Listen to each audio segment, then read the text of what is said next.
Earlier this week in Bentonville, we sent huge drops. Send it.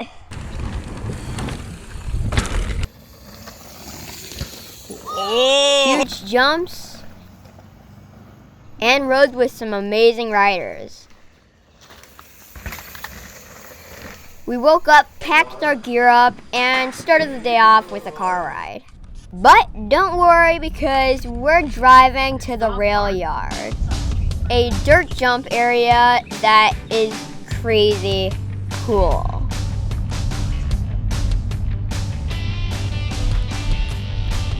Really fun.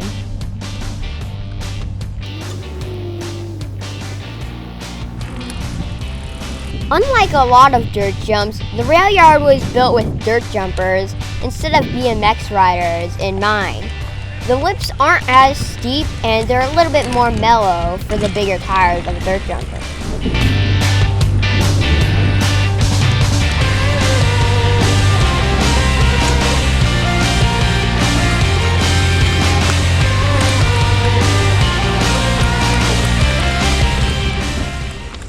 Objective number 1, clear the first line of jumps. Cleared it. Let's hit it a few more times to make sure we got it dialed.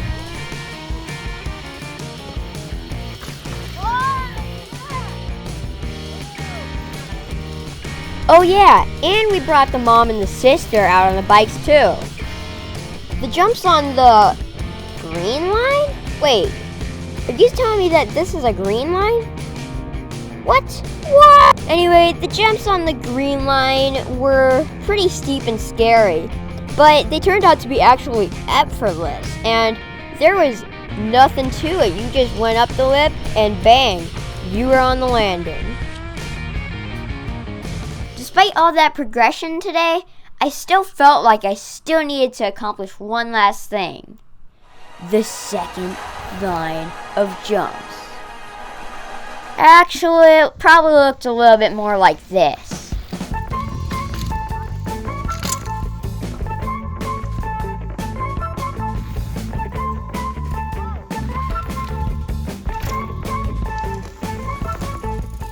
Where you go? Until I started clearing them, and I was actually getting pretty close to clearing the whole line.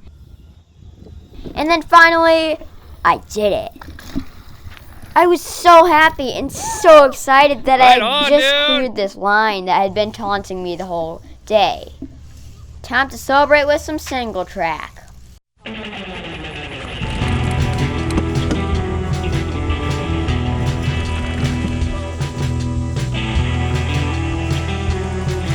Okay, this is scarier than I thought it was. At Railyard, there's actually some pretty good single track up by the jumps, and it actually goes on for quite a while.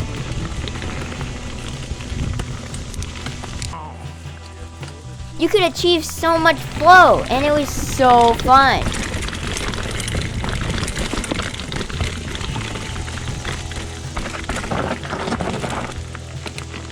Whoops, looked like I forgot that I was riding with my mom and my sister. Sorry. After almost a full day of riding, we headed back home to ride some of Slaughter Pen. First, we headed over to the Skills Park to ride a little bit more of that.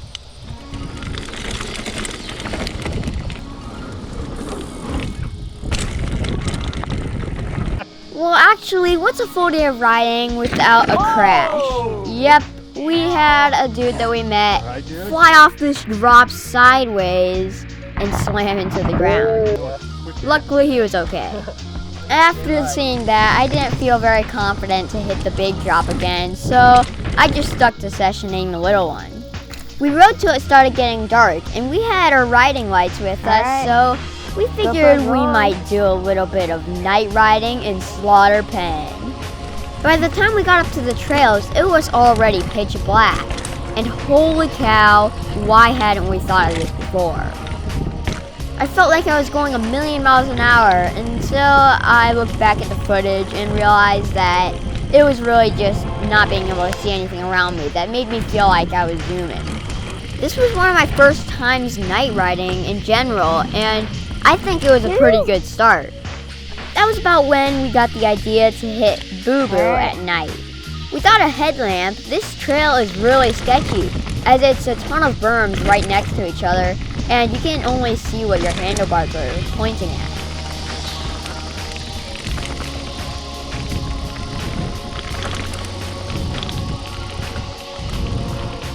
This is awesome! We called it quits for the night, and we're super excited to ride Koehler the next day. We woke up on the last day of our trip and packed up to go to Koehler MTB Preserve, which is gonna probably be the craziest place of our trip. I put on literally all of my gear because I did not want to get banged up on the last day of our trip.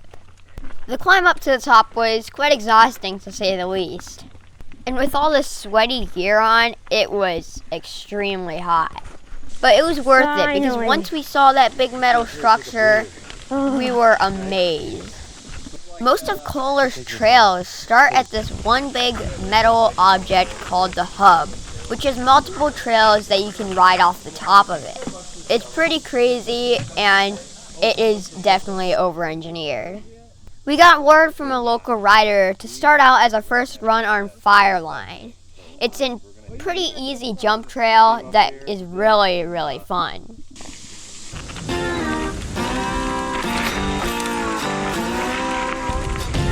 The jumps were pretty easy at the beginning, but it got harder towards the end.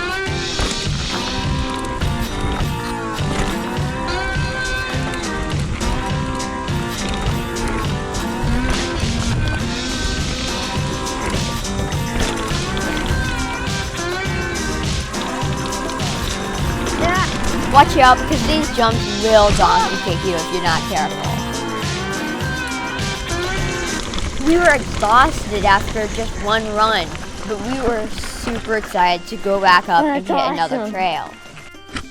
Before we hit the next trail, I decided I wanted to try and conquer this pretty steep roll with a little drop onto a huge rock. And I know what you're thinking. That's not steep. But I assure you, in real life, looking down on it, it is crazy steep. And only people that have seen it in real life can probably appreciate how steep this is. After a lot of hesitation, I brought up the guts and I just sent it. Alright. Yeah, I know. Woo! After that, I hit it a few more times to make sure that I got it down. Then we dropped into a trail called Rocks Off, which did not go very well. It had a lot of small gap jumps that I was not prepared for, and they sort of just jumped out of nowhere. So I did the ride around on pretty much all of them. But the technical stuff on this trail was super duper fun.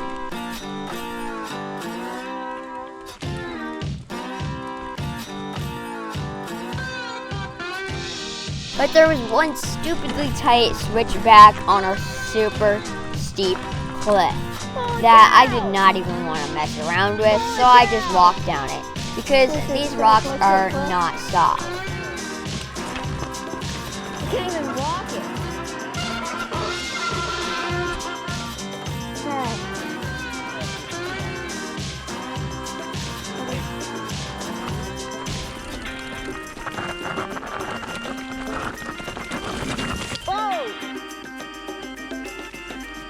My favorite part of the trail is at the very end. There's a decently sized wooden drop that you can send pretty fast, and it is super duper fun. Where I live, there is not very many jumps, and the only jumps are, well, wooden ones in your backyard. So my only experience with actual big jumps is from this week and a little bit from a few months ago back in Lake Leatherwood. So for me to hit cease and desist was a pretty stupid idea. But I really wanted to check it out and see how big Drop the Hammer actually was.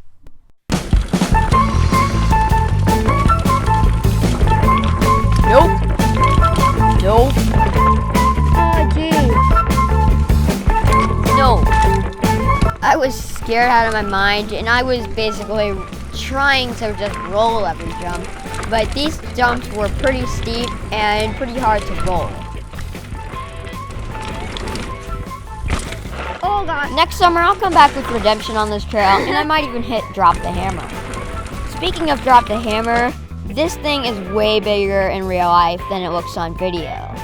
If you haven't heard of this, then you must have been living under a rock for the past year or so.